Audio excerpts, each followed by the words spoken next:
Vavaka fiambenana. Vavaka fiambenana. Arainao ny alatsinainy hatramin'ny zoma isaky ny amin'ny 7 ora sasany alina eto amin'ny pejy Andramboka Izaho Akira Radio. Vavaka fiambenana. Vavaka fiambenana. Apokalipsy 3:20 ary nahita aho fa indro ny tanàna masina dia Jerosalema vaovao nidina avy any an-danitra tamin'Andriamanitra, voaomana tahaka ny ampakarina efa miainga ny ao amin'ny vadiny. Vavaka fiambenana. Vavaka fiambenana. Arainao ny alatsinainy hatramin'ny zoma isaky ny amin'ny 7 ora sasany alina eto amin'ny pejy Andramboka Izaho Akira Radio. Vavaka fiambenana. Vavaka fiambenana. Alleluia. Amin'ny fifaliana lehibe indray lasina vamalany no eona amintsika amin'izao fotoana izao dia fahalbenay tena ko miaino aminao eto androany anatin'izao fandarantsika vavaka fiambenana izay raha no fandarana Andramboka Izaho ny Akira Radio ary ny mpikambana ato anatin'ny groupe izay maharesy dia manonona ny fiadanan'ny tompo ho amintsika tsirairay avy ary dia manonona ny fiadanan'ny tompo ho amin'ny isa-tokantrano isam-batan'olona dia tonga sondraina raha tonga miaraka aminay tara misaotra anao raha anao vao miaraka aminay ka tsy sendrasendra koa natongavana eto fa tena veriko foana misy raha ilan'ny tompo anao koa dia raha loatra zao fotoana izao ahafahanao tena hoe manana fifandraisana amin'Andriamanitra amin'izao alina izao akasitraka azy ny amin'ity tontolo andro izay nitantarany antsika velonay soamatsara dominay antsika sady ny fo tamin'ny maraina mbola tafody ao an-trano koa androany fa soavana izany tonga soa ianao tsy diso adresaka koa ianao raha tonga miaraka aminay eto anao fa za resy lahatra fa tena fotoana ahafahan'Andriamanitra mikasika anao indray eto amin'ity androanytika dia tahiny tompo nonona tsodrany sy fampiarahaba antsika rehefa fa andao aloha tsika amerika ty fotoana ty ampiaratan'Andriamanitra andao mpanososely nabavitsika raha nabavitsika izy moa nitondratsika anatin'ny raha nabavitsika Lovely izy nitondratsika anatin'ny vavaka fanombohana androany dia tahiny Jesosy ary Lovely anao ny fitenenana. Alleluia. Tahiny Jesosy paster makasitraka anao nanome fitenenana dia mbola hiara hivavaka ary sika ry havana malala. Jesosy malalanay io faly misaotra midera makasitraka ny anaranao indray izay Jesosy fa mbola narovanao izay, mbola nitantananao izay Jesosy malala dia tonga amin'izao aliny vavaka fiambenana izao indray. Sotranao izay satria mbola teo foana ny tanam-pahasoavanao niaro ny tantananay, teo ny anjerinao ny ambona anay Jesosy malala tonga somatsara izay aty an-trano ary mbola afaka hanandrabava kely izay hideranao, mbola afaka hitory ny teninao ny mpanomponao dia angatahako izany fanatrianao izany tena hoe ameno anay tsirairay avy hanenika any amin'ny isa-tokantrano any amin'ny tokantrano ny mpiaino tsirairay avy ihany Jesosy malaloko dia vangio ny fonay, vangio ny fon'ny mpitondran'izany teny izany, ny mpitondram-bavaka vangio Jesosy malala dia ny sitraponao ihany eny no aoko ho voatory eto fa tsy ny anay dia aoka ny fanamasinao tena hoe hiasa Jesosy malala atonga ny mpanomponao ampitan'izany teny izany Jesosy akasika anay tsirairay avy ampahery anay hoentinay mamakivaky ny fiainana indray raha mbola tsy tonga eny aminao any lanitra ianao dia velombelona indray ny fanahinay Jesosy malala amin'izany fiderahana amin'izany vavaka sy ny toriteny izay ho tanterahana eto izany dia mino koa Jesosy malala fa tena hoe hoarovanao ny connexion anay tsirairay avy dia tena hoe tsy ho tapaka izany fandaharana izany mba ahafahanay tena hoe mankafy indrindra miaino an'izany teninao izany sy manandratra amin'ny fiderananao koa dia makasitraka iray malala dia voninahitra anie ho anao rery ihany hatramin'ny taloha indrindra ka ho mandrakizay. Alleluia. Amen. Alleluia. Makasitraka indrindra nanao ranabavy Lovely tao anatin'izay teny vavaka mamy be izay noentinao nanombohana ny fotoana izay dia Jesosy anie hamaly fitianao dia mitombo ositra sy fahasoavana hatrany ranabavy Lovely. Tahiny Jesosy raisoarany tsodrano aloha melo rehefa ampiarabantsika ao amin'ny Isaia 7:7 ny tsodrantsika androany. Isaia 7:7 no jerentsika amin'ity androany ty amin'izany Jesosy manao hoe ary noho izany dia ny tompo nanome famantarana ho anareo zao ny famantarana indro anananaka ny virjiny ka hiteraka zazalahy ary ny anarany atao hoe Emmanuel rehefa malalandany ratsy vidiny tsara izy dia ronono mandry sy tantely no ho fihinany. Halleloia. Amen. Iza moa le hoe raha malalandany ratsy vidiny tsara izy, isika zany ny zanak'Israely zany. Le zaza teraka tsinona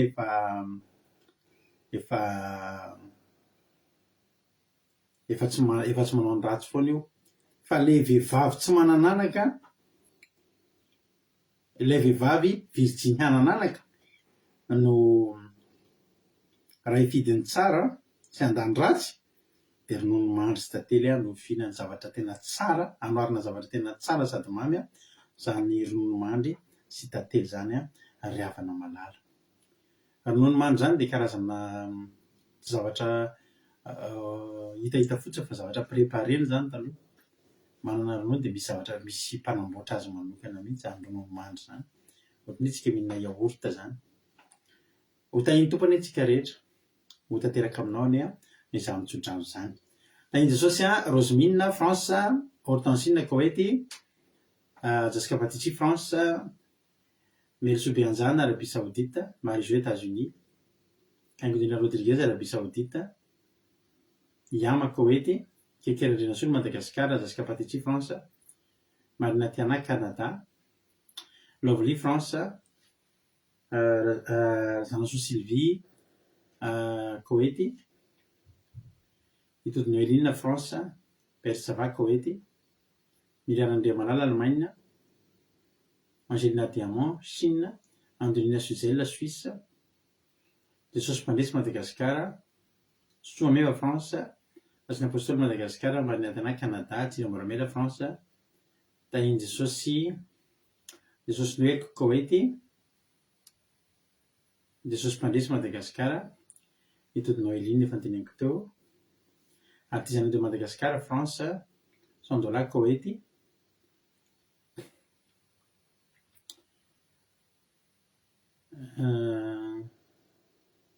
Nenamaiso Italie, Nambintso Macrina Koety, tonga soa daholo isika rehetrarehetra. Dia io koa izoky Zandriana efa tonga ilana miarinena tahin'i Jesosy. Halleloia. Andao alohantsika aloha ary hanao hira anankiray dia aoriana tetintsika tonga dia hamaky fijona vavolombelona. Inona ny azonao ambara androany, dia inona ny azonao tena zany androany narovan'Andriamanitra. Androany ho antsika taty France, indrindra aty amin'ny toerana misy anay, aty amin'ny faritra misy anay dia isany faritra azo sokajianao anisan'ny tsy hoe voalohany indrindra mangatsika eto fa iraka France fa mbola tsy mangatsika ny any Strasbourg aloha ngambany sy ny rehetrarehetra iny, fa anisany tena faritra mangatsika aty amin'ny région misy anay. Dia androany efa zivra tsy zivra mihitsy tao amin'ny fitaratry ny fiarakodia. Dia ankeo rehefa avy nanatitra mpianatra maraina dia misy olona entiko izay tsy manatitra mpianatra voisinanay manatitra mpianatra ihany koa dia entinay foana zareo rehefa manatitra mpianatra na sana mampionona. Fa rehefa avy nametraka anazy teo amin'ny trano dia hiainga ka ilay fitaratra, ny fitaratra eto aloha sy ny aoriana ihany no ana, fa ny rétroviseur mbola misy zivra nefa angatsika ny tanako raha nadio an'iny dia nandeha anjambany. Fa zany dia hiainga vao niainga kely efa nisy tomobila songona anaka efa kaiky kely. Raha zany any hoe dia boaty kely à gauche dia hivoaka ny lalana dia nidona ny tomobila ary tena simba. Tena hoe centimètre, zany tsy tena hoe millimètre fa centimètre zany zavatra teneniko zany, nandalo ilay tomobila zany niainga. Fa na ilay olona taitra be, za tonga dia sady taitra misaotra an'Andriamanitra hoe misaotra ny amin'ny fiarovanao fa saika nidony. Halleloia. Dia ho an'Andriamanitra ny voninahitra androany koa nandeha dia nadiniko nitondra ny tomobila ny fiasana dia adiniko ny papier nefa nisy mpitandro filaminana. Misaotra an'Andriamanitra fa tamin'ny tomobila tsy voasakana, nefa raha voasakana dia maintsy nila vaniny kely teo. Fa zany rehetra zany dia saora fa Andriamanitra miaro sy mitantana daholo izany rehetrarehetra izany.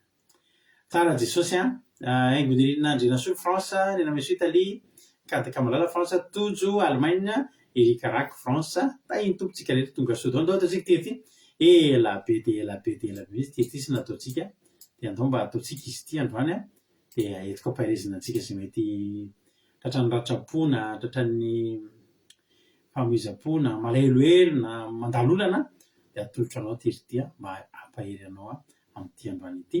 Dia menofinaritra dia ohatran'izay isika tonga dia hiditra avy hatrany amin'ny famakinana ny fijona vavimbela izay ataonareo. Menofinaritra daholo ary.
Alleloia, tena ela marina linatina irinytsika tahin'ny tompo ary tsika rehetra na i Jesosy aloha Suzanne de Suzelle Suisse tonga soa dia Sandola Koweït tonga soa ihany koa. Verset an-tsodrano mety efa nisy namana angamba ny fanontaniana Erika io a. Tsy tadidiko soa ny reseo navadiko le Isaia mety efa nisy namana angamba ianao e. Teo valo teo fanontaniana Erika io azafady. Isaia toko fafito andininy faefatra efatra ambin'ny folo ka hatramin'ny dimy ambin'ny folo ny tsodrano tamin'ity androany ity. Na koa mbola misy fijona vaovolombelona anankiray ampiko. Androany zany fahaly be mihitsy ilay zanakay Lamatoa ry fahaly be mihitsy izy androany fa tonga tany am-pianarana hono izy ry havana dia nisy zavatra nataondry zareo, zavatra ngezangeza nataondry zareo important kely zany nataondry zareo dia faly be izy fa nahazo bravo izy dia nitehatehaka daholo ny mpampianatra rehetrarehetra fa nety be mihitsy ny zavatra nataony dia tena netanetany izy dia faly be mihitsy izay mivadana ino an'izany androany ho an'Andriamanitra ny voninahitra. Isaia fafito andininy faefatra ambin'ny folo sy fadimy ambin'ny folo fa tsy faefatra sy fadimy miarana-mpaviango iriny azafady. Misaotra indrindra. Koa Daniela Belzika tonga soa, Bersava Koweït.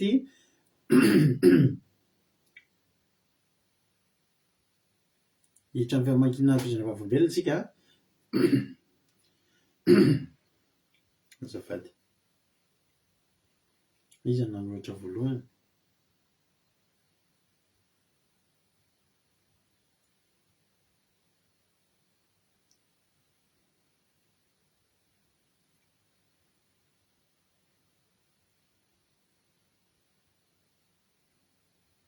Efa tsy atamampio le fijona vaovolombelona izay nataon'ilay zanakay. Halleloia. Saotra an'Andriamanitra. Hoy Jesosy mpandresy hoe jerena Jesosy ny amin'ny fiarovany ana menakavy kely anio misaotra mbola nisy rano nosotroina izay menakavy kely na dia tapaka daholo izy ny rano tety aminay androany. Omaly sy androany dia mbola nampahitany Jesosy izahay. Halleloia. Tsara be izany. Ny anjaranareo tsy maintsy tsy adinon'i Jehovah ka. Hoy soa ve tenena Jesosy marina fa vita soamantsara ny tontolo andro mbola nahazo fahasalamana hatrany tsy nahim vaovao ratsy. Tsara ianao Jesosy malala. Halleloia. Amen. Ho marina anaty anay isaon'Andriamanitra fa nilamina ny tontolo androko androany afaka nanaraka ny fandarina rehetra ny koa ao. Halleloia. Amen. Halleloia. Misaotra an'i Jesosy mery soa be anjara mbola nomeny tombon'andro androany feno fiarovana vita tsara ny asako. Amen. Tsara Jesosy. Voninahitra n'Andriamanitra olo azonao lehibe ny fitiavana sy ny fitahiana ty antsika Jesosy. Halleloia. Halleloia izany. Hoy Jesosy mpandresy hoe izy ny tena izy namalele antony Erika teo. Hoy Lina hoe halleloia misaotra an'Andriamanitra lehibe fa afaka nanao ny asany androany teo koa ny adidy isan-karazany vita tao anaty filaminana tanteraka dia tafoditra matsara tao an-trano indray izay menakavy kely terenina Jesosy voninahitra ho azy irery ihany. Amen. Halleloia. Hoy Bersava misaotra an'Andriamanitra amin'ny tontolo andro lamina vita amin'ny raharaha feno fiarovana ny menakavy misaotra nomeny izay zaza. Halleloia. Amen. Misaotra be. Hoy toy izay ny tontolo androko androany dia isaorako an' Jesosy fa visaka be sady naratra tamin'ny maraina nefa mbola hiasa koa ny atoandro dia nivavaka sy nanaraka kiavitra teo sady nikarakara dia nandeha niasa amin'izay tamin'ny tapakandro hariva ka hatramin'ny 20h15 dia amin'izao zany mahatsapa fa sitrana ho azy tena tsy haiko akory hoe tamin'ny fila nanomboka sitrana.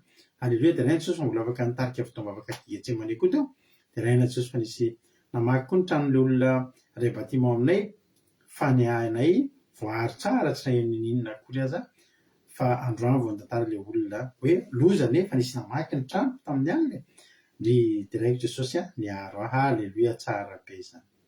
Halleloia. Dia raina Jesosy fa ny lamina tsara ny tontolo andro ny menakavy kely androany misaotra an'i Jesosy tamin'ny fahasoavana nomeny ho azy rereny ny voninahitra. Halleloia. Amen.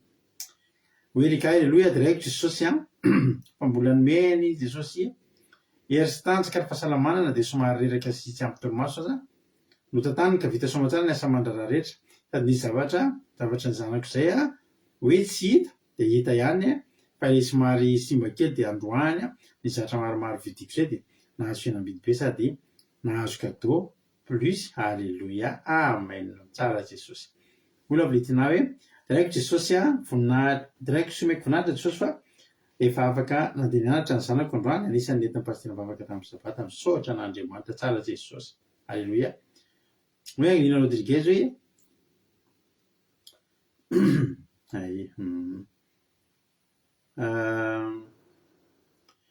voninahitra n'Andriamanitra ory anam-baviditody fa nomeny tombonandro izay menakavy ary nomeny fahasoavana sy fitahiana foana. Tsara Jesosy malala. Alleluia, amen.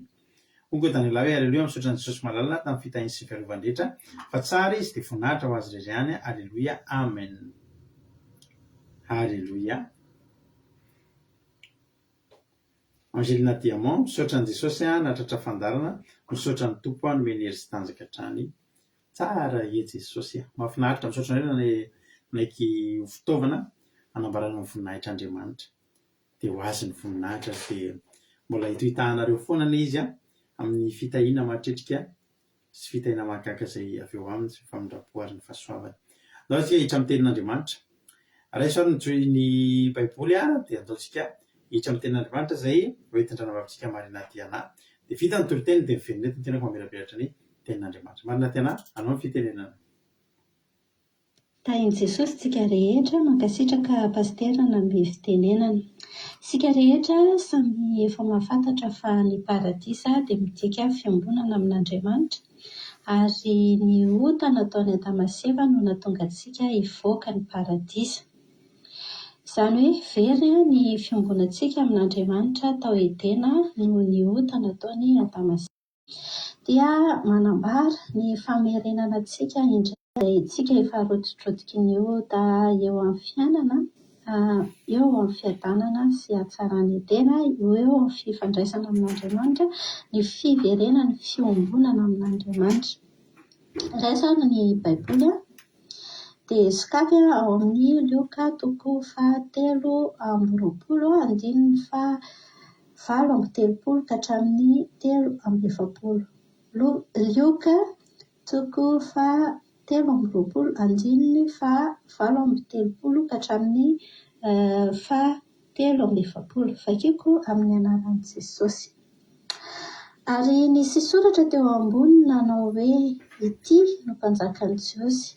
Ary ny anankiray tamin'ireo olon-dratsy na antony teo ireo dia niteny ratsy azy ka nanao hoe tsy ianao va ny Kristy?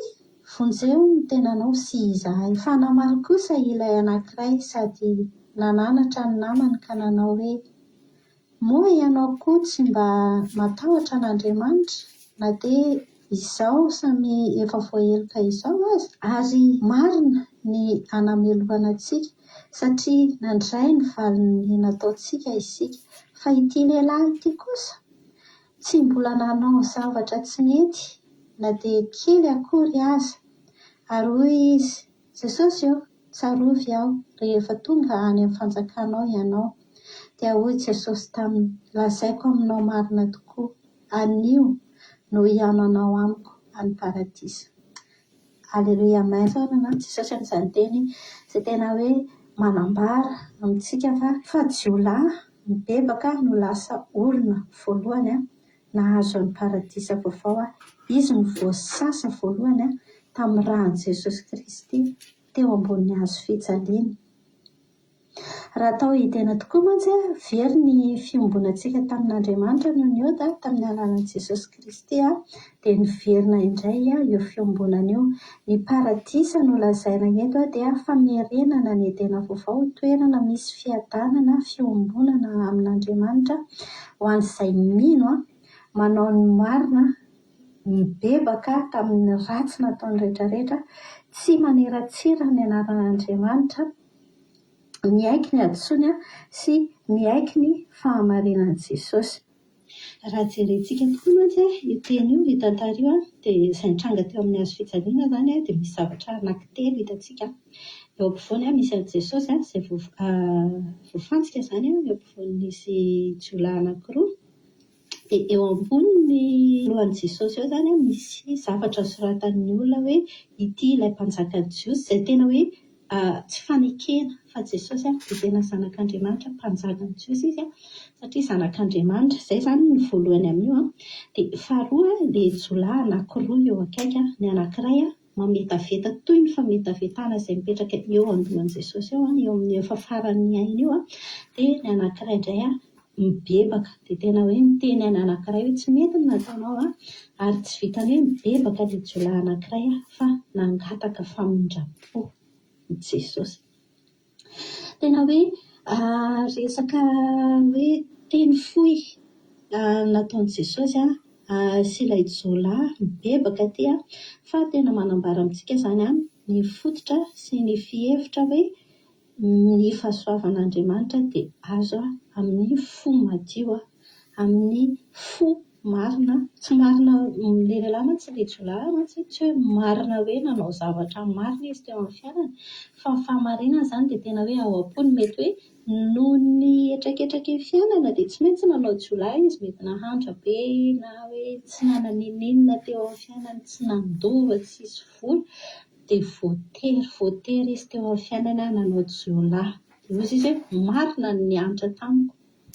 Tsy fantatsika izany izay tantarany tany aloha tany, fa eto amin'ity azo fijanona ity no hitantsika izany fa ny famelana avy amin'Andriamanitra dia azo avy amin'ny finoana, ny fananana fo madio, mahafantatra hoe marina kosa izy isika nahazo ny valiny asan'ny zavatra nataontsika, fa marina Jesosy dia tena hoe marina izany Jesosy, tsisy ninona nataon'i Jesosy anio izy dia tena hoe miaiky fa Jesosy aloha izany dia olona marina, izay fiekena izay dia rehefa avy eo miaiky fa ianao dia olona diso ary mino fa i Jesosy dia tena hoe olona zanak'Andriamanitra, satria tena niteny izy hoe tsarovy rehefa tonga any amin'ny fanjakanao ianao foana ny fahafatesana sy ny zavatra rehetrarehetra izay ratsy nataonao rehefa mibebaka ianao ka mitalao amin'i Jesosy hoe azadino rehefa tonga any amin'ny fanjakan'ny lanitra ianao, azadinonao Jesosy. Dia tena hoe androany dia androany ihany hoe Jesosy dia tonga eo aminao. Tsika izany nabetsaka be zavatra ny ainantsika teto ambonin'ny tany, ny zavatra ratsy nataontsika, nampaminota hoe efa tena ny olona rehetrarehetra mijery antsika hoe dia ity jiolahy ity dia tena efa tsy ho avitra io fijerintsika olombelona izany, fa ny fahatsiarovan-tena ara-panahy nataon'ito lehilahy jiolahy ito dia eo amason'i Jesosy nanaovany an'izany ny olona rehefa miaika, rehefa manatrika ny fahamarinana sy ny fahamasinan'i Jesosy ka mahita izy hoe meloka dia Jesosy no amin'izay fibebahana izay dia Jesosy no manafaka Jesosy tonga dia mitondra anao any amin'ny toerana, any amin'ilay idena vaovao, any amin'ny paradisa. Ny anankiray kosa dia tena hoe tsy vitany hoe manantsy ady moa izany no fiteny azy hoe oke ianao izany efa navita nanavitra ny tenanao mba havoto kosa zasy ianao izy rehefa miresaka amin'ny tamin'i Jesosy izy, izay zavatra tsy mety mihitsy izany, izay ilay fametavetana ny anaran'i Jesosy sy nataon'i Jesosy toy ny olona tsy mino izy izany izay mitaky famonjena ara-nofo ihany nataony dia tena hoe avoty ary izy dia tena tsy miaiky mihitsy ny hotany. Ny zavatra ohatrany dia tsy tokony ataontsika izany rehefa mitady famonjena eo amin'Andriamanitra tsika, mitady fiadanana eo amin'Andriamanitra tsika, fa mila mibebaka, mila mitory ao amin'ny fo madio ny fahatsaran'i Jesosy. Fampisehoana izany io finoana lalina io nataon'io jiolahy anankiray io, io jiolahy ataontsika hoe jiolahy marina entre guillemets moa izany izy, na dia eo amin'ny fahafatesana azy izy dia mino fa mbola manana fanjakana Jesosy ary afaka manavitra azy. Mitovy amin'ny finoana ilaintsika rehetra zany tsy amin'ny zavatra hita maso fa amin'ny fanantenana ny famonjen'i Jesosy Kristy. Ny Jesosy moa izany dia tena hoe famonjena avy hatrany hoe Jesosy mantsy namary azy hoe lazaiko aminao ny marina dia marina, anio dia anio ihany dia hifankahita amiko any paradisy ianao. Tena hoe izany zany tena fanambarana lehibe indrindra ny famonjena avy amin'ny fahasoavan'i Jesosy Kristy. Tsy amin'ny asa tsara ihany ny hanaovana izany, tsy amin'ny fombafomba fa amin'ny finoana marina, amin'ny fibebahana marina. Aza manaiky raha misy olona miteny hoe ianao dia tena efa diso very ianao, tsy any paradisa intsony, ianao tena hoe olona tsisy hevitra intsony aminao fa efa very sy rotodrotsika ny ratsy loatra ny zavatra nataonao. Tsia, fa tena hoe ao amin'Andriamanitra aza hoe manaiky teberiben'olona izany ianao amin'ny zavatra ohatr'izany fa ao amin'Andriamanitra, ao amin'i Jesosy dia misy tokoa ny famonjena, sainga mila isika mahay mibebaka, mahay mahafantatra ny fahamarinana ao anatin'ny fo madio ary mahay mahafantatra miaika fa Andriamanitra Jesosy tsy mijanona amin'izay rehetrarehetra izay ihany fa tena hoe mino ny fanantenana vaovao. Tsy tara mihitsy ny famonjen'Andriamanitra fa na amin'ny ora farany ary dia ho vonjena ianao fa tongava manatona an'Andriamanitra, na jiolahy ianao na efa hoe ratsy hoe nanala zaza sy sisa, efa miteny anao daholo ny olona hoe raha ianao indray dia tsy tafiditra amin'ny fanjakan'Andriamanitra izany ianao fa efa voafon'olona sy ny sisa, firifiry ny very nataonao dia tena hoe tongava eo amin'i Jesosy amin'ny fo madio, amin'ny finoana, fa tsy hoe tonga fotsiny hoe anesoeso na mitady fanavotana aina, fanavotana ara-nofo tahaka ilay jolana metaveta ny anaran'i Jesosy sy ny fiainan'i Jesosy, fa tena hoe tongava eo amin'i Jesosy amin'ny fo madio fa izy manana lakile, izy no lakile fa tsy hoe manana lakile, izy ny lakile mahafoana ny problemanao, mahatonga ny fiainanao hiverina indray eo amin'ny fahasoavan'Andriamanitra, izay hoe tena lehibe noho ny fahotantsika. Ny fahasoavan'Andriamanitra avy amin'ny Jesosy izay miteny hoe anio dia anio ihany ianao dia ho tonga amin'ny fifandraisana indray amin'Andriamanitra, hifankahita amiko any paradisa, ifampiresaka amin'Andriamanitra, hitohy ilay fahafatesana azontsika avy amin'ny ota, avy amin'ny Adama sy Eva, fa tapaka izany dia hitohy ny fifandraisantsika satria tsy nota iny ihany nataon'ity jiolahy ity teto fa mbola ota teo amin'ny fiainany rehetrarehetra ihany koa izany. Dia tena hoe mila mibebaka sy mitalao azy amin'ny Jesosy sika hoe aza adino. Ny fahasoavan'Andriamanitra izany dia tena hoe lehibe noho ny fahotantsika, mila tadidintsika izay, mila aza misalasala mihitsy mba manantona, aza miteny hoe izany efa betsaka loatra ny ratsy nataoko, tena tsy avotra intsony hoe aza manao an'izany fa dia tena hoe mifona manatona Jesosy, aza misalasala fa tsy misy ota lehibe tsy azon'Andriamanitra, tsy azon'i Jesosy avela raha mibebaka marina tokoa ianao, manantena avy ao amin'i Jesosy Kristy. Izy ity tsy maty Jesosy fa velona any amin'ny paradisa, mifandray amin'Andriamanitra, dia tena hoe hiaraka aminy any amin'ny paradisa tsika raha toa ka mino dia tsy farana amin'ny fahafatesana, tsy farana amin'ny ota izay nataonao ny fiainanao fa mino fa misy fiainana vaovao ao amin'i Jesosy Kristy. Tenena an'izay foana hoe tsarovy Jesosy rehefa ianao no any satria ianao no any.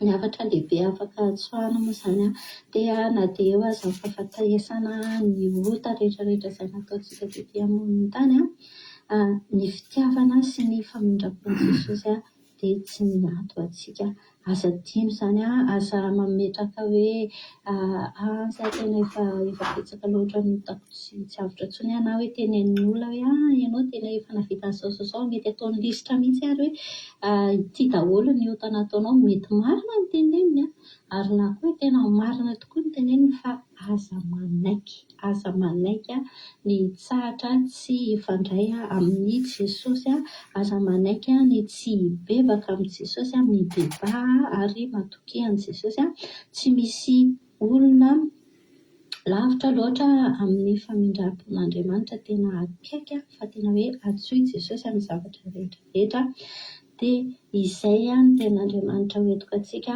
henoko fa mampahery antsika rehetrarehetra izay mahereza daholo. Aleluia, amen. Aleloia, mankasitraka indrindra anao ranambavy marina tanaty anatin'izay toriteny mamy be izay tena mahafinaritra be ilay toriteny versi koa tsara dia Jesosy hamaly fity dia misaotra betsaka mankasitraka dia mahereza hatrany. Misaotra anareo koa mankasitraka azy fa ny fankasitrahana izay ataonareo ihany koa dia mampahery an'izy ireo. Aleloia. Esaka isika momba ny Jesosy teo ambony hazo fijaliana Luka 13:20 andininy fa 7:30 ary nisy olona teo ambony nanao hoe ity ny mpanjakan'ny Jiosy. Voalohany indrindra tsy tokony ho hita eny io soratra io, tsy tokony ho hita eny amin'ny toeran'io izay atao hoe ikarandoa izany toerana izany hoe ity ny mpanjakan'ny Jiosy. Tsisy mpanjaka miakatra eny, tsisy mpanjaka, tsy toerana natao an'ny mpanjaka eny fa ny olona tonga eny jiolahy, mpamonolona, mpangalatra, mpanongam-panjakana, mpanao ankeliny. Ireo ny olona tonga tafakatrena. Aleloia. Ny olona miakatra eny ambony hazo fijaliana io dia ny mpijangajanga, ny mpanompo sampo, ny mpakavadiny olona, ny sodomita, ny mpangalatra, ny mpirina, ny mpimamy sy ny mpanaratsy ary ny mpanao ankeliny sy ny mpangalatra sy ny mpamonolona efa voateny teo izany. Tsy misy mpanjaka miakatra eny. Ny tena marina zany ohatrany hoe tsy tokony ho eny ny misy an'io soratra io. Nefa io soratra io dia nataony vandravandra ary amin'ny fiteny anankitelo samihafa mba ho hitan'ny olona rehetra izay mandalo fa misy mpanjaka eo. Dia gaga ny olona hoe fa inona ny tokony ataon'ny mpanjaka eny amin'ny karandoha? Inona ny tokony ataon'ny mpanjaka eny ambony hazo fijaliana? Efa nanontany an'izany ve nareo rehefa inona tokoa ny ataon'ny mpanjaka eny? Tsy maintsy nasoratana io satria izy mpanjaka mihitsy izy. Ary resy lahatra ny olona, resy lahatra Pilato, gouvernour, fa tena mpanjakan'ny Jiosy io. Fa inona ny ataon'ny mpanjaka eny ambony hazo fijaliana? Zao ry havana, misy hazo fijaliana anankitelo teo. Tsy matetika io hazo fijaliana io hoe feno zany ny anankitelo, ary ny tena marina hazo fijaliana anankiroa nefa efa-pijanona eo. Reo hazo fijaliana anankiroa dia efa teo hatramin'izay dia indraindray ny anankiray ny miasa. Dia misy jiolahy anankiray tratra dia atao eo ny anankiray. Raha misy jiolahy anankiroa tratra dia miara atao eo misy iray misy eo. Raha misy jiolahy telo tratra, ny roa aloha ny atao eo dia ny iray mbola miandry toro dia atao eo koa ny iray avy eo. Misy hazo fijaliana roa efa eo foana hatramin'izay. Fa lasa telo ilay izy tamin'ity fotoana ity satria maninona? Nisy lehilahy anankiray marina niainga avy any ambany any, niakatra nitondra ny hazo fijaliana anazy manokana. Io hazo fijaliana io indray, hazo fijaliana mbola tsisy nizanizany antony atao, fa ny mitondra azy no iantony ao. Io ilay mpanjakan'ny Jiosy io. Aleluia. Fa maninona eny ary ny mpanjakan'ny Jiosy? Dia lasa telo lahy zareo teo. Ny anankiroa amin'ireo dia voaporofo ary efa voatsara. tena tratra tamin'ny dratsy nataony, tena mpangalatra seo ary mety mpanongam-panjakany reo mpamon'olona de efa niantona teo izy gagaza aloha isy olona ray vaovao tonga ity vaovao tonga ty indray a tsy tokony ho eo araka ny teniko taminao ary tsy nangalatra io, tsy namon'olona io, tsy nanao ankeriny io fa ny mifanohatra amin'izany rehetrarehetra zany nataony, tsy namon'olona io fa nanangana maty mihitsy azy io, tsy nangalatra io fa nanome ny sahirana ary io, tsy nanonga-panjakana io fa niezaka nanangana fanjakana ary io ry havana malala, nitory le fanjakana ny ambony fa tonga teo izy.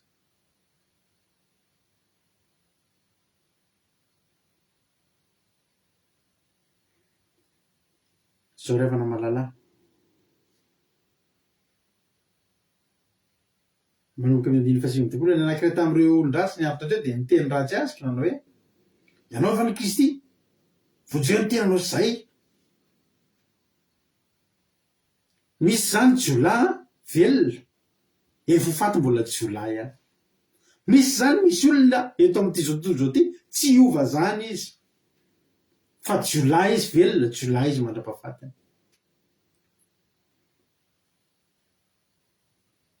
Nisy kosa anankiray teo amin'ny ankavanana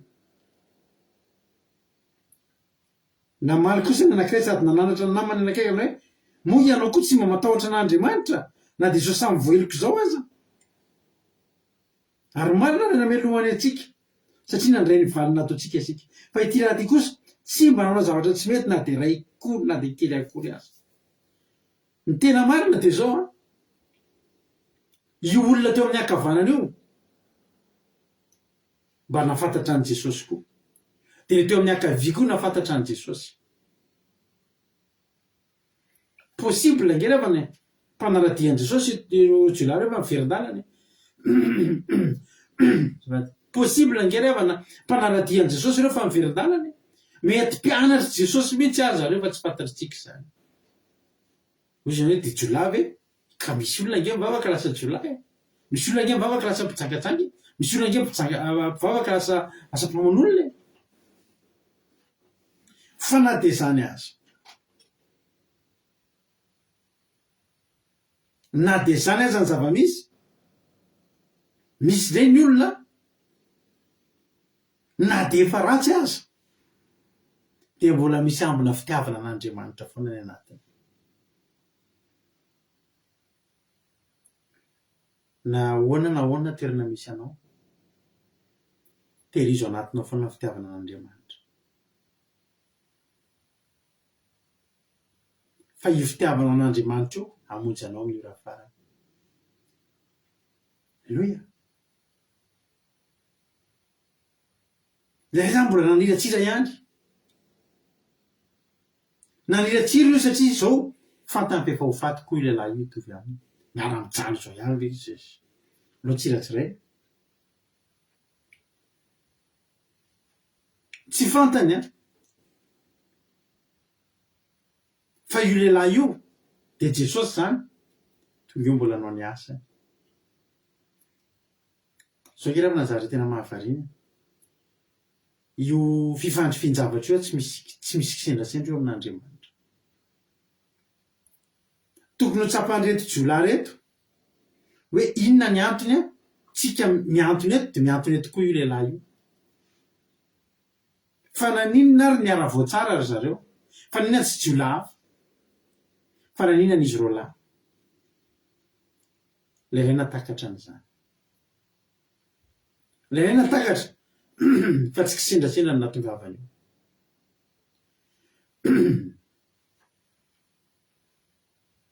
Eo amin'ny azo fijaliana zany a, mijaly ny aleo, mijaly farany milohan'ny hafatesana, tsisy lalana ankoatran'izay intsony, mijaly a milohan'ny hafatesana. Ny zava-mahafinaritra dia zao, na dia mijaly aiza ny akarany eo, mbola eo akaikin'i Jesosy ry havana. Aza miteny anao androany a, fa Jesosy niakatra teo dia mbola hanao ny fanaony ihany izy. inona fanaon'i Jesosy? Mamela heloka. Zany famela-keloka zany de sakafo ho an'i Jesosy isan'andro zany. Zany famela-keloka zany de zavatra ao anatin'i Jesosy isan'andro zany. Alleloia. Ary Jesosy rehefa na de miakatra ambony hazo fijaliana azy de mbola te hanao ny asany izy, mbola te hamela heloka izy. Za zany mana tena miteny anao fa sambatra reo jiolahy reo, na de mijaly aza, tsy mijaly rery, mbola mijaly miaraka amin'i Jesosy. Jesosy koa nanolo tena teo hiara hijaly amin'ireo jiolahy reo. Rehefa raha samy hijaly ihany rehefa ity fiainany ity rehefa mafy ity fiainany ity, ity fiainany ity rehefa tena ratsy ity fiainany ity. Fa rehefa samy ratsy ihany eto amin'ity tany ity, mbola aleo ihany miaraka amin'i Jesosy. Aleo ihany tsy mbola misy tsara ohatran'iza miaraka amin'i Jesosy zany rehefa. Za tena te teny aminao fa sambatra ireo jiolahy reo. Satria na de mijaly aza ny eleo, mbola eo Jesosy rehefa, mbola miaraka mijaly amin'i Jesosy eo. Samy mijaly sy sahirana ihany eto amin'ity fiainany ity, aleo lavitra mbola miaraka amin'i Jesosy rehefa na tsy de miaraka amin'ny sampy. Ninona mafy ny fiainana sy fahatsopana tenana eto amin'ity zao tontolo zao ity, aleo mbola manana an'i Jesosy ihany. Za miteny anao an'izany. Teto zany de zao, mbola misy ny azo atao. Nresika mieritreritra efa fotoana fohy sisa de ho faty, inona tsy moa ny azo atao? Mbola misy ny azo atao. Mbola misy ny azo atao. Zavatra roa ny azo atao eo. Fotoana fohy, ao anatin'ny fotoana fohy, mbola misy zavatra azo atao eo. Fanamelohana ve? Sa fanamelan-keloka? Alleluia. Na de efa eo ambavahoana ny fahafatesana, ary zany misy eny tena ilaina rehefa. Eo eny tena ilaina an'izany, za miteny anao, raha velon'aina ianao tsy mivavaka, tsy manana Jesosy, tsy de mbola problème zany. Tena tsarako miteny anao. Mbola andeha ny fiainanao na tsy manana an' Jesosy azy. Jerenareo olona mpaniratsira an'Andriamanitra, tsy mino an'Andriamanitra, mandeha ny fiainany. Mety mbola milamina noho ny fiainanao ary ny fiainany ara-bola. Mety mbola manan-karena noho itsika zao. Tsy hoe mety betsaka manan-karena noho itsika ke, betsaka miaina tsara noho itsika. Misy olona angirava amin'izao fotoana izao miaina any Dubai voadidina misy piscine tokotany, misy ny zavatra rehetra, tsisy olana, tsy manana an' Jesosy. Mbola azo atao miaina tsisy an' Jesosy. Fa ny tena ratsy tena maty tsy manana an' Jesosy. Ka za zany tena miteny anao, tsy mbola ny Dubai ny ilana an' Jesosy, tsy mbola ny Las Vegas ny ilana an' Jesosy, fa rehefa eo ambony hazo fijaliana eo ny tena ilana an' Jesosy. Ary sambatra reto jiolahy reto. Fa zao nisy anankiray tsy nananara loatra. Nisy anankiray nandany ny fotoana kely farany nandray fanamelohana. Ary fanamelohana mandrakizay efa mijaly ihany vao miala eo amin'ny fijaliana de fanamelohana. Tsy nahazo famelan-keloka izy, na niratsira an'Andriamanitra, niratsiran'i Jesosy izy tamin'ny andro farany, tamin'ny ora farany. Fa le ray kosa, naninona le ray? Ny fotoana kely farany mba nananany. Efa samy ho faty ihany averiko. Efa samy ho faty ihany. Famelohan'le fahafatesana, mbola nisy fotoana andraisana na de atao ke 5 minitra azy.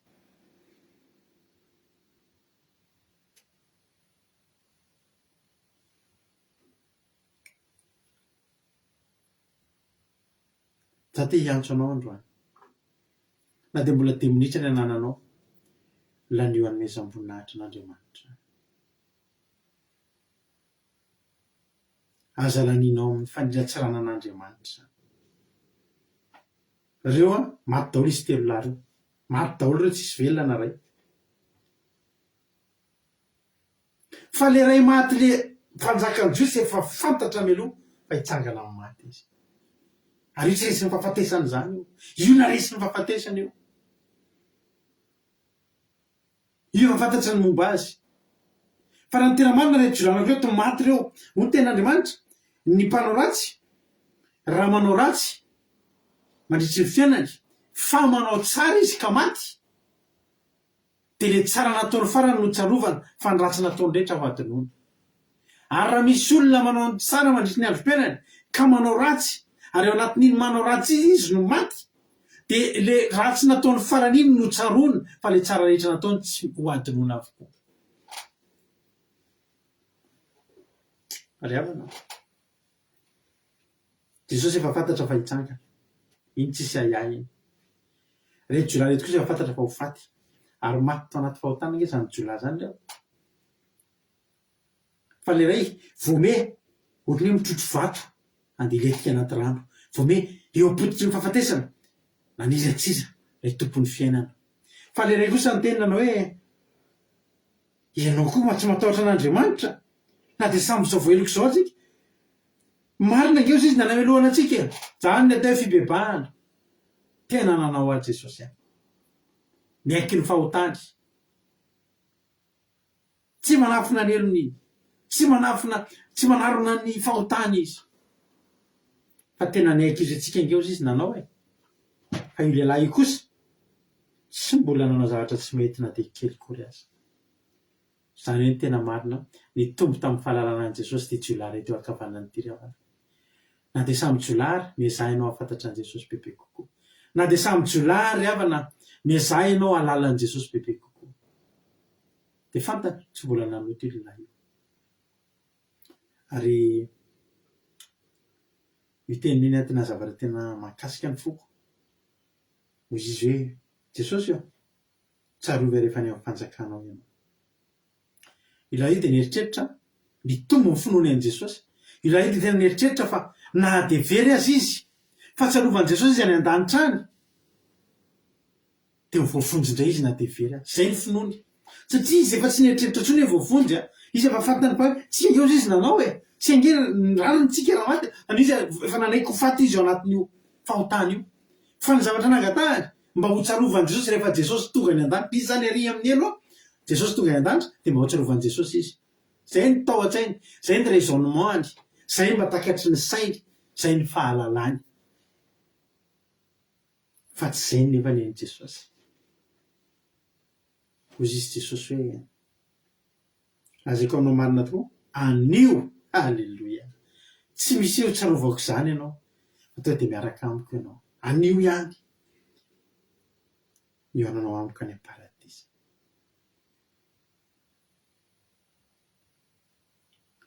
Salamo fahina amin'ny zato nefa kitsika, voakasika be ny foko mieritreritra an'io miteny io, mahita ny toeran'io jolahy io zany a, tena mahita ry havana hoe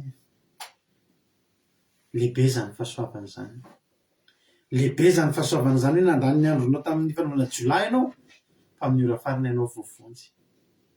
Sofa teo Jesosy a. Ndao ataontsika izay iry zareo avy eo.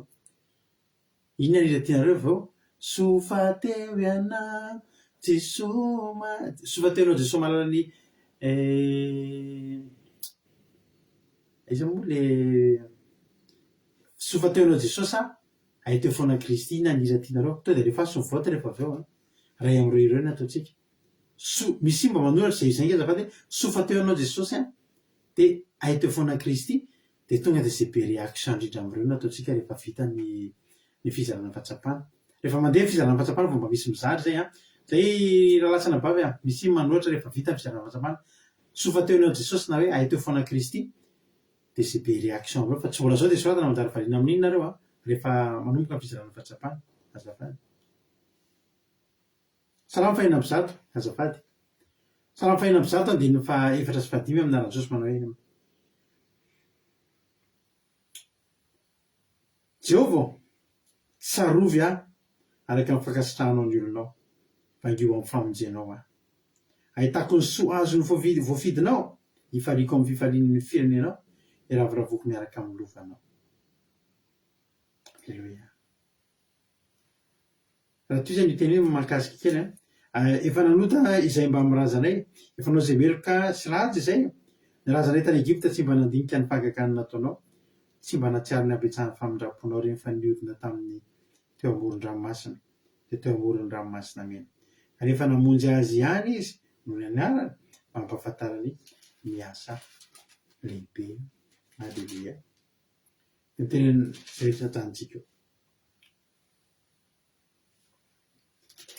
Lehibe izay fitiavan'Andriamanitra sy ny famindram-pony ry havana. Ity lehilahy ity zany a, ty jola anankiray teo amin'ny akavanany ity zany no niavaka indrindra ka nandrava ao amin'ny anina misy listana olona tsy mahazo miditra ny lanitra makitsika Korintana voalohany Korintana voalohany toko fahaenina andininy fahafolo sy faraika ambin'ny folo vakitsika Korintana voalohany toko fahaenina andininy fahafolo sy faraika ambin'ny folo vakirako amin'ny aran'i Jesosy mandray amiko ny andininy fahasivy Korintana voalohany toko fahaenina andininy fahasivy moa tsy fantatrareo fa ny olona tsy marina tsy mandova fanjakan'Andriamanitra aza mety ho fitahany ianareo fa ny mpijagajaga sy ny mpanompo samby sy ny mpankavadin'olona sy ny sodomita sy ny mpangalatra sy ny mpierina voasoratra hoe mpangalatra sy ny mpierina sy ny mpimamy sy ny mpanaratsy ary ny mpanao ankelina dia tsy mandova ny fanjakan'ny lanitra misy kitapo anankiray dia ao daholo ireo karazan'olona ireo fantatry le jolay zany dia izy efa tafatsivitra ny lanitra izy zay na tonga tena mba tsaroa fotsiny ahy Jesosy fa Jesosy koa ny teny androany aza mety ho fitahany ianareo neny misy olona fitahany devoly dia tena devoly ianao zahany indray Jodasy ny tratran'io i Jodasy ny ravany rehefa avy namadika an' Jesosy tsy tafabebaka tsory satria nahoana nitenitenena ny devoly teo an-tsainy tao ny sofiny tao tsy ianao tsy azo famelan-keloko izany so mandana mamono ty tsarao maty tena mono tena Jodasy androany miteny aminao koa aho takan'ilay Korintianina voalohany teo hoe aza manaiky ho fitahany ianareo fa tsisy mpangalatra miditra ny lanitra fa za koa androany miteny hoe aza manaiky ho fitahany ianareo fa raha mpangalatra mahay mibebaka amin'ny ora farany zany nge zao resantsika zao mety misy mpangalatra eto miheno an'ity teny ity mety misy mpangalabadin'olona eto miheno an'ity teny ity mety misy sodomita eto miheno an'ity teny ity mety misy mpanao ankelina eto miheno an'ity teny ity mety misy mpilalao ody sy mpanompo samby eto miheno an'ity teny ity aza mety ho fitahany ianareo fa raha androany nareo mibebaka mahazo famelan-keloko nareo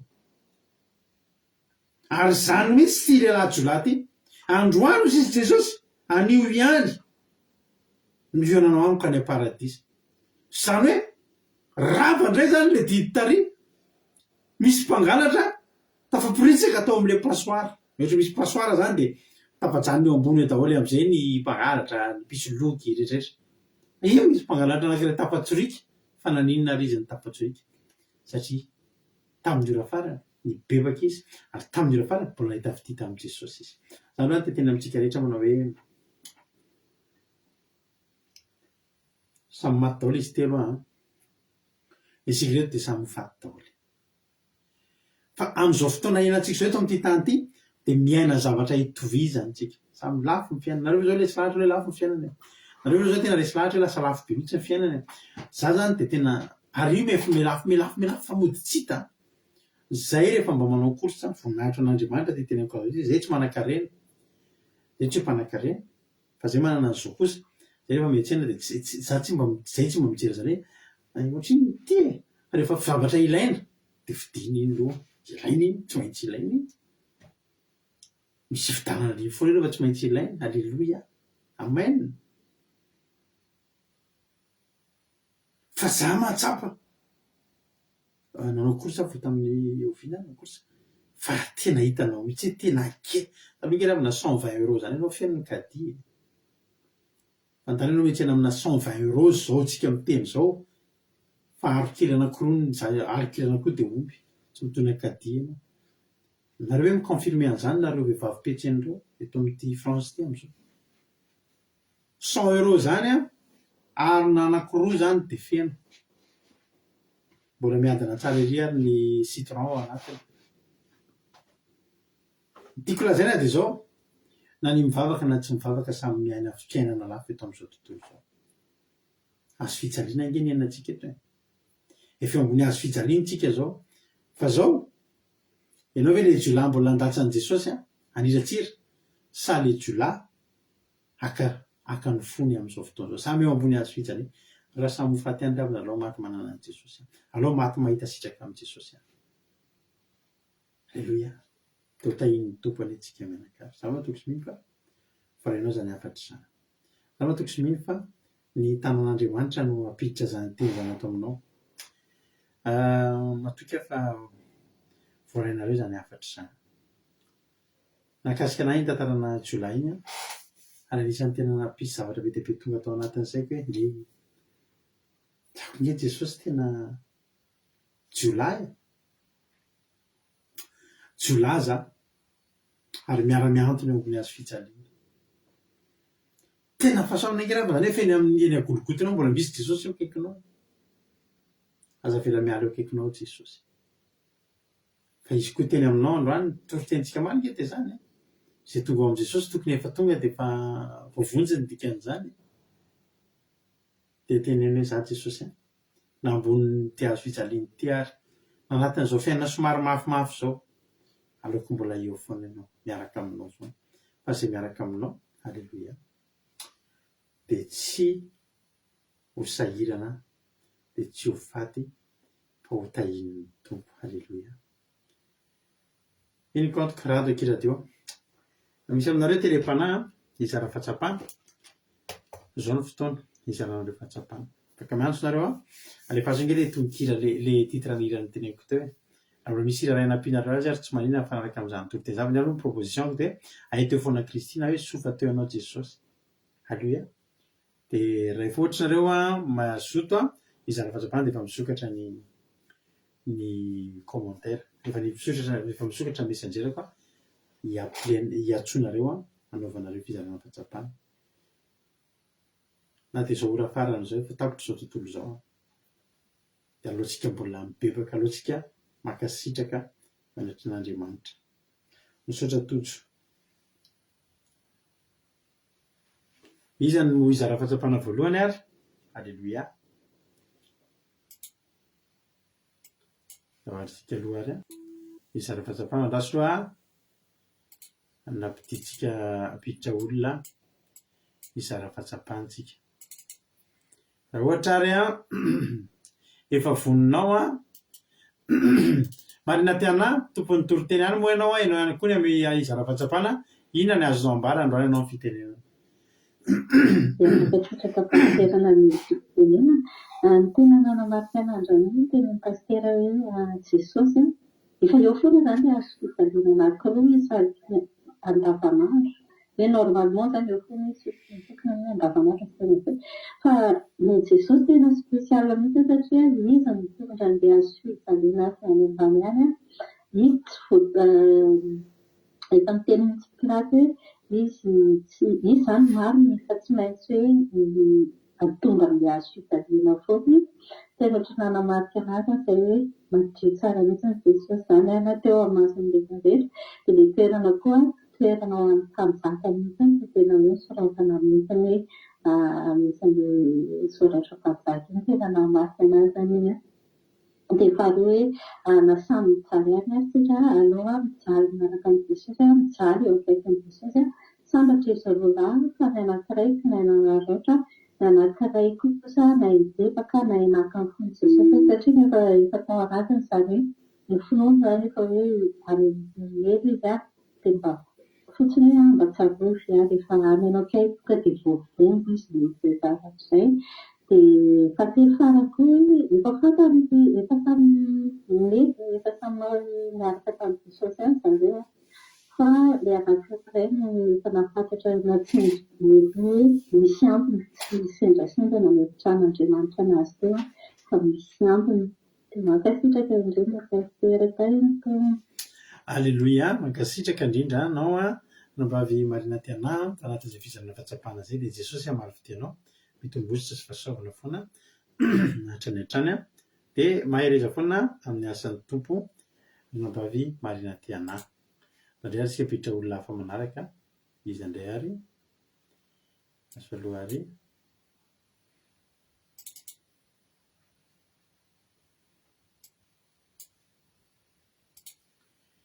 Raha ohatra ary ka efa ao raha latojo dia to dia miana zavatra any fitenenana. Tojo anao ny fitenenana inona azo ambara androany? Izao daholo tsy areta dia misorapetraka pastera nahandro fitenenana dia makasitraka anareo nanavaka amin'ny toriteny fa nahafinaritra sady nakasika. Tena nakasika be mihitsy ilay hoe teny an-dramam-pavy marina voalohany ilay hoe na dia tsy inona na izy inona nataontsika na dia tsy mety tahaka n'inona dia aza mety omelohan'ny devolo hoe tsy azo famelan-keloka intsony fa Jesosy mbola mandra fo, mbola mamela heloka. dia mifampitoy amin'ilay tenen'ny pastera teo hoe Jesosy na dia teo ambony hazo fijaliana ary mbola tea miasany ihany izy dia mbola tea mila heloka ihany izy dia ndray tena mahakasika.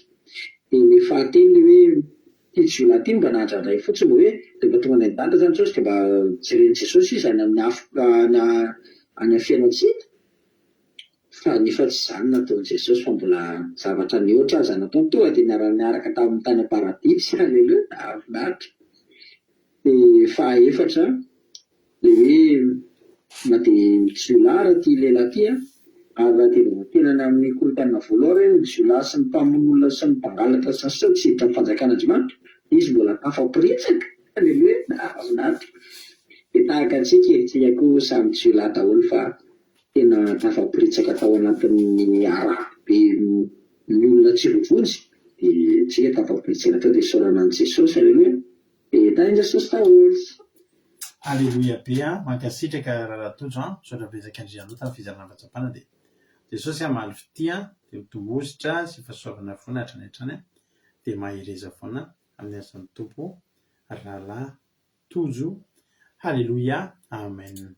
Mbola misy olona hafa. Haleloia, maromaro mizara fahatsapana androany, maromaro mizara fahatsapana androany raha ohatra efa ao ary navavitsika Erika Rakika dia menanao ny fitenenana. Inona ny azonao ambara anao ny fitenenana? Tain'i Jesosy pastera dia mankasitraka anareo mianadahy amin'ny toriteny sy ny famelabelana androany fa tena hoe mamy be sady nahakasika. Dia na ny tena nahakasika dia sy nahatonga isaina analy hoe io toerana io tsy toerana ho an'ny mpanjaka, ny toerana karan'izao fa ho amin'ny mpimamo, mpangalatra, mpamonoana, mpisangatsana. Nefa ny Jesosy nanaiky nandeha teo amin'ny toerana io sady azo fitaliana roa foana ny teo. Dia nefa ireo azo fitaliana roa ireo tsy voatery hoe miasa daholo fa indray miasa indraindray roa. Dia nefa nahagaga nisy azo fitaliana fahatelo dia Jesosy izany sady azo fitaliana hoe tsy efa teo fa metin'i Jesosy mihitsy izany. Dia tena nahazoako an'ilay izany hoe Jesosy tonga mihitsy nitondra ny azo fitaliantsika. Ohatrany hoe tonga mihitsy izany Jesosy amin'ny fahotantsika mba hitondra ny azo fitaliantsika. Ohatrany hoe fahotantsika izany hoentin'i Jesosy eo amin'ny azo fitaliana io daholo tahaka an'ireto lehilahy rehetra izao voapanga zareo dia tonga teo nefa Jesosy dia tsy nanara loatra ilay anankiray. Tena hoe nakasika be ny toepon'ilay hoe tena nisy toepoana samihafa mihitsy teo. Ny iray misafidy vovonjy dia mibebaka dia nangataka famindrapo ny haiko ny fahotana. Fa ilay anankiray kosa nitoy ihany naniratsira tsy nanaika mibebaka nefa ny izay no nahatongavan'i Jesosy teo mba mibebaka. Nefa ny toerana io dia toerana fijaliana, toerana fahoriana. Dia nefa teo Jesosy tonga teo mba hiaraka ory sy hijaly amin'ireo jiolahy ireo. Dia ny fiandrany hoe na dia mijaly ary ianao ty an-tany dia aleo mijaly miaraka amin'ny Jesosy toy izay hoe mijaly irery tahaka ilay jiolahy anankiray. Dia ny fahatelo farany zavatra tsy miaro lava be ilay hoe ataovy fantatrao Jesosy fa taro Jesosy dia tiavo izy foana dia ampitomboina ny fitiavana amin'ny Jesosy raha te vovonjy fa Jesosy dia mamela heloka foana izy mamindra fo antsika foana izy amin'izay rehetra ataontsika na dia tsy mendrika antsika dia mamindra fo izy satria izay no nahatongavany dia tia tany dia mankasitraka antsika rehetra tain'i Jesosy. Aleloia, mankasitraka indrindra anao Erika tanatin'izay fizarana fahatsapana mamy be izay dia Jesosy hamaly fity anao dia mitombozotra dia mitombo fahasoavana hatrany hatrany dia mahireza foana amin'ny asan'ny tompo ranabavy Erika. Aleloia. Misy olona hafa ao izara fahatsapana manaraka. Aleloia. Raha ohatra ary efa ao ranabavy Sandola dia mianao avy hatrany ny fitenenana. Inona ny azonao ambara androany? Ny Jesosy pastera dia votrapetsika amin'ny fitenenana. Ny kombarandroany tena nakasika be mihitsy toriteny androany ny fahalalana ny famindrapo-Andriamanitra. Tahaka ny jiolahy anankiroa dia samby miaina tamin'ny samby teo ambavadika fatesana izy ireo fa ny anankiray naneky ny bebaka fa ny anankiray koa safidy naneraky Jesosy izany hoe azo atao izay miaina Jesosy fa maty Jesosy ny tena ratsy ary raha mbola manana fotoana manana fotoana zany hoe dia tokony hoe mentsika voninahitrin'Andriamanitra ary isika koa na dia efa inona zavaizay nataontsika na amin'ny raparany dia Jesosy mamela heloka antsika dia izay raha vonina hibetika antsika dia Jesosy mamela heloka antsika dia izay no tena mahakasika tantera raha samby fakiandy aleo fata manana Jesosy tatazay fiainana mampiandy dia manana fiainana miaraka amin'ny Jesosy dia izay tena mahakasika pastera dia mampatsirika anareo mianatra Jesosy dia mahafiky. Alléluia. Mankasitraka indrindranao ranavavy Sandola tao anaty izay fizarana fahatsapana mamy be izay. Jesosy any amaly fity dia mitongositra sy fahasoavana tranatrany mba hireza foana amin'ny asan'ny tompo. Alléluia. Misika ary piditra olona hafa manaraka indray. Alléluia.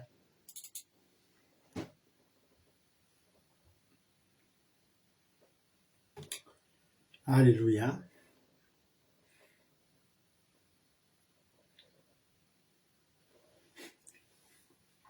Raha efa ao indray raha vavy haingodina Rodriguez dia menaza fitenena io ny azonao ambarandroany. Alléluia, tain'i Jesosy pastera, tain'i Jesosy taontsika rehetra dia mankasitraka ny amin'ny fitenenana. Ny zavatra tena nakasika an'androany hoe ny na dia ratsy ara na dia ratsy akaratsika dia aloha izy fitiavana an'Andriamanitra na tsika fa iny mamonjy amin'ny andro farany. Dia faharoa ilay hoe na dia raha mbola manana fotoana na dia 10 minitra ara dia aloha hanomezana laniana hanomezana voninahitra amin'Andriamanitra. Dia farany hoe tamin'ny tontolo izao tsika miaina amin'ny hazo fijaliantsika tamin'ity tontolo izao ty aleo manana Jesosy dia mankasitraka indrindra tain'i Jesosy daholo. Amen. Alléluia. Mankasitraka indrindranao ranavavy haingodina Rodriguez anatin'izay fizarana fahatsapana mamy be izay. Jesosy any amaly fity sy ositra ary fahasoavana ho anao. Alléluia. Olona ray faraparana angamba izara fahatsapana. Alléluia.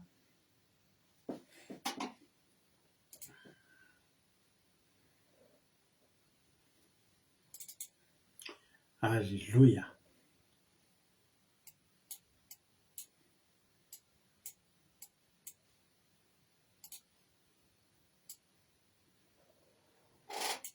Ohatrany tsy mety tafiditra. Iza no naresy tamin'ilay hira. Ohatrany hoe asiana réaction dia ohatrany mbola fandrinareo message ihany izy fa lasa sarotra vakiana be raha vao izay. Iza ny réaction betsaka ilay tamin'ilay hira anankiroa teo dia izay no ataontsika. Ny olona miantso ato aloha mbola tsy tafiditra hatramin'izao. Misaotra anareo na manome voninahitra an'Andriamanitra teto androany. Misaotra anareo tonga raha mbola songa amin'ny rarandra izao dia eo letrantsika rapitro. Mahavotaka izany dia alefa ilay hira.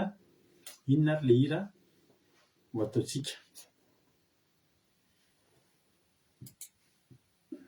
Tsy tafiditra moa ilay olona ilay nikahiditra teo. Tsy maninona nefa izany satria miditra indray izy amin'ny manaraka. Inona ary ilay hira izy tamin'ilay teo e?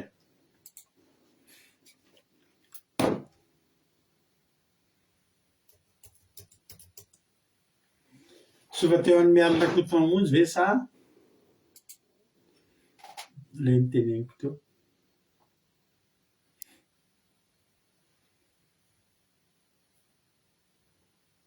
Azafady indrindra toko nanoka fa ohatrany somary te hatory elatsy indrindra.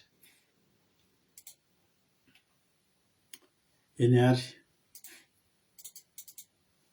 Eo ary nataontsika io sofa teo ianao Jesosy malala. Miro finaritra dia olona tetitsika hiditra avy hatrany amin'ny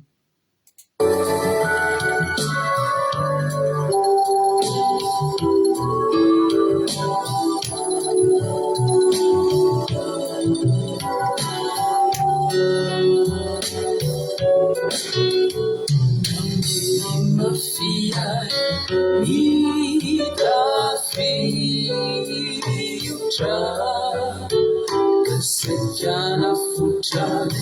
Nani futrani umzani famosa Vigiano teso Sifana ita Kana pitsutrani sanjino Mamunziai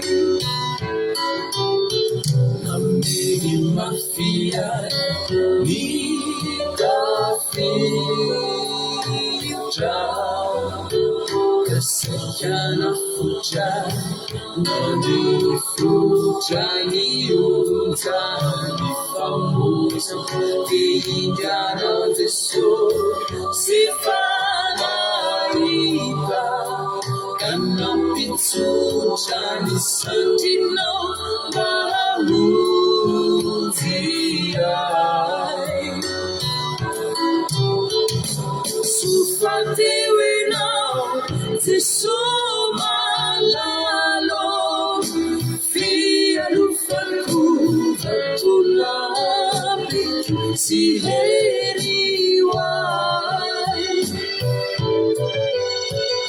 Sanam tauta Mifuku saji Yewe no Piarutsimanda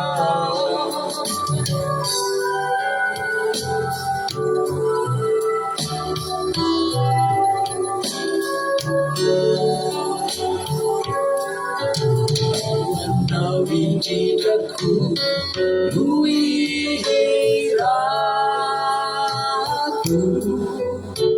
Bahampairianau Rasida tuzulanianau Umbewani teso Nientanau Niaiai Nyaretinau Usichanini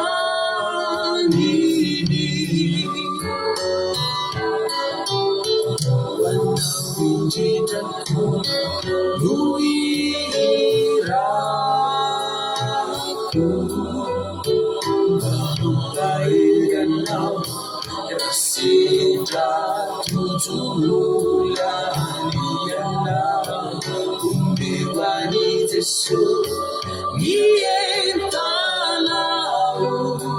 Niaiai Nyaretinau Usichanini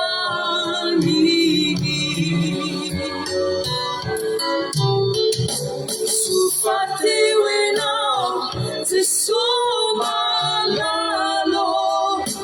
Fia lufaku Tulabi Si heriwai Sanam tauta Mifuku saji Yewe no Piarutsimanda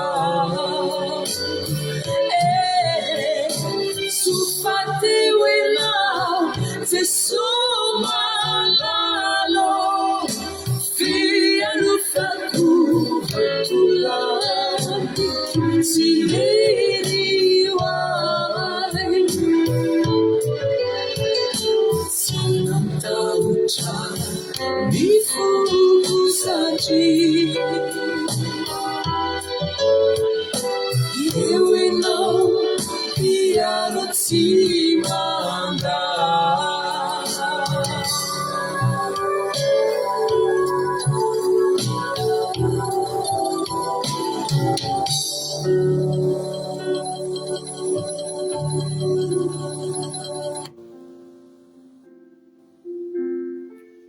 Alléluia. Misaotra anao zay Jesosy malalo amin'ny fatotsany fotoana teto androany. Misaotra anao zay satria tena nahakasika anay tokoa ny nahare androany fa tena nikaranao teo Golgota. Fantatro fa nanekenao ho faty teo ambony hazo fijaliana dia mbola amonjy an'ity lehilahy izay mpangalatra ity. Jesosy io misaotra anao zay satria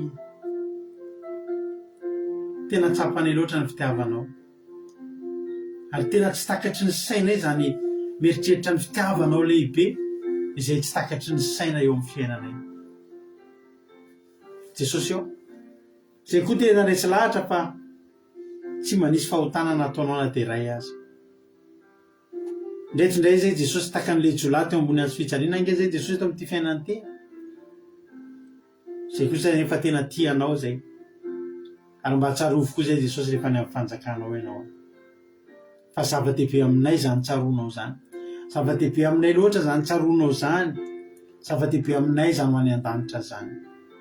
De aza dio zay Jesosy zareo ny tsirairay avy zay tonga eto androany mario indray ireo olona tonga androany, mario reo de asio marika ireo de aza diminao reo.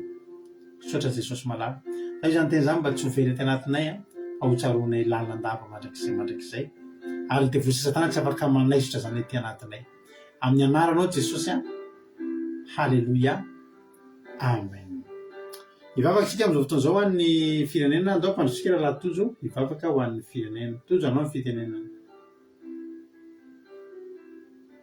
Jesosy daholo tsika rehetra dia misorapetsaka amin'ny pastera na amin'ny fitenenana dia ivavaka atsika.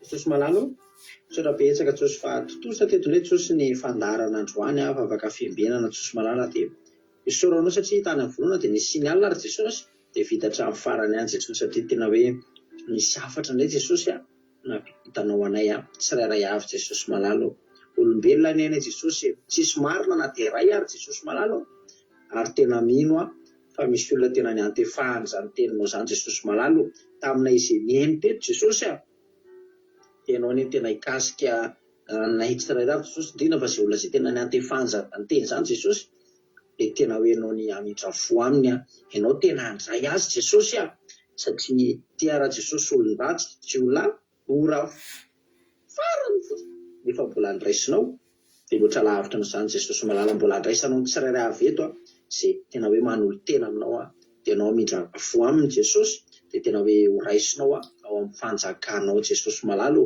amin'izany koa mba ahenao an'izany teny zany izy hoe midira hiaraka amiko ao am-paradisa.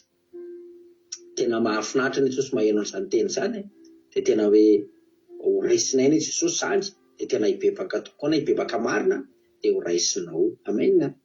Dia izany koa Jesosy no entinay hitondrana bavaka ny firenena Jesosy malalo satria dia tena hoe endrika an'izany mihitsy ny Jesosy ny firenenay betsaka ny Jesosy ny zavatra miseho amin'ny firenena io misy ny halatra, misy ny von'olona, misy ny be dia be fangalarana ny zava-dratsy rehetra tsy haiko sy inona mbola tsy nitranga atao Madagasikara Jesosy nangalatra mason'olona aza tova fangalarana tova be dia be sito mahery inona sy inona sy inona ny zavatra tsy fahita atao amin'io Madagasikara io Jesosy fa ianao ny jery manokana an'io dia ianao ny amindra fo Jesosy malalo ianao eo kasianao Jesosy malalo ny firafitra rehetra Jesosy hatramin'ny farany ambany ka hatramin'ny farany ambony dia ho kasian'ny tananao mahery dia hiasa amin'io ny Jesosy ianao amindra fo amin'ny malagasy tsirairay avy ny ankonanay ny malagasy rehetra hatramin'ny mpitondra ka hatramin'ny hoentina ka hatramin'ny fanjakana rehetra Jesosy ny olona rehetra ao ny olona mipiasa braosy ny rehetra rehetra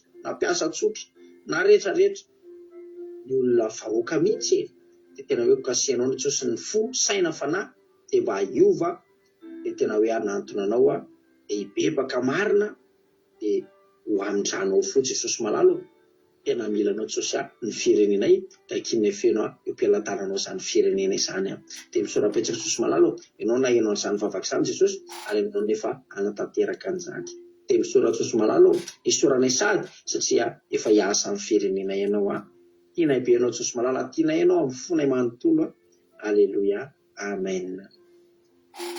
Alleluia misaotra indrindra anao raha latozo fanata izay vavaka mamy be namarananao ny fotoana izay Jesosy anay maro fity dia mitombositra sy fahasoavana hatrany dia maheleza fonafoana amin'ny asan'ny tompo. Misaotra ihany koa ny ranavavy marinatana tamin'ny toriteny mamy be dia misaotra ny lovely tamin'ny vavaka mamy sy matsiro nanomboana fotoana dia misaotra na rehetra izay nizara fahatsapana fanafanany fotoana niaraka taminareo. Misaotra na rehetra izay tonga teto ihany koa raha miloatra sika amin'irao lanitra Jesosy ka tany tompo velona soa matsatsika dia rehetra rehetra raha pitra amin'ny sivora sasany tahiny Jesosy @radio.point.com ahafahanao meno japeo @radio @radio.point.radio1 ahafahanao meno japeo @radio misy toteny isaky nadiny telo amin'ny ray amin'ny efatra fito amin'ny folo maraina amin'ny ray amin'ny efatra fito amin'ny folo ralina. Sa hoe tahiny tompo taolo regny mahireza daholo. Amen.